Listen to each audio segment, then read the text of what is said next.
Hi, I'm Bryan Francis from Billy Beck III Personal Training and Performance Center. Today I'm going to show you exercises that help heal iliacus tendonitis. With me here to demonstrate is super trainer Lauren Huff. Now what we're going to do is go over 3 exercises. Lauren's going to be using a pair of dumbbells to add a little bit more intensity to the movement. If that's too much for you, all these movements can be done with body weight as well. So we're going to do the 3 exercises plus 1 additional stretch, all to help heal the tendonitis in that hip flexor. So the first movement Lauren's going to do, we call it a forward back lunge. So what she's going to do is lunge forward, drop down to that lunge. Now immediately from that position, she's going to push all the way through and swing back into that lunge. As she keeps doing this, what you'll notice is whatever leg is touching the ground never touches when it comes back to that other foot. It only touches in front and then it swings right on through to the other side. What you'll do is 15 with one leg and then switch and you'll go 15 with the other. So go and switch and go with the other side. So step out in front, touch, swing all the way through, touch behind, 15 each side.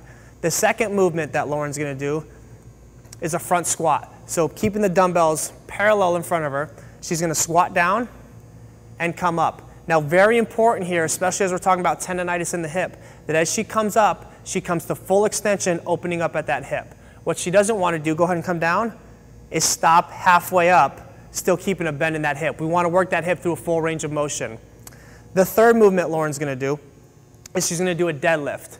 So she's going to start with the dumbbells in front of her. She's going to hinge forward at the hips, keeping the back perfectly straight.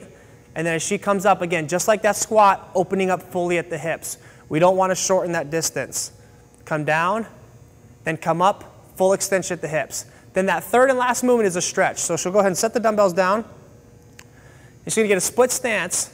And what she's going to do, since the right leg is back, as she stretches out that right hip flexor, she's going to raise her right arm overhead and rotate to the side of the leg that's back. This is going to place an additional stretch on that hip flexor.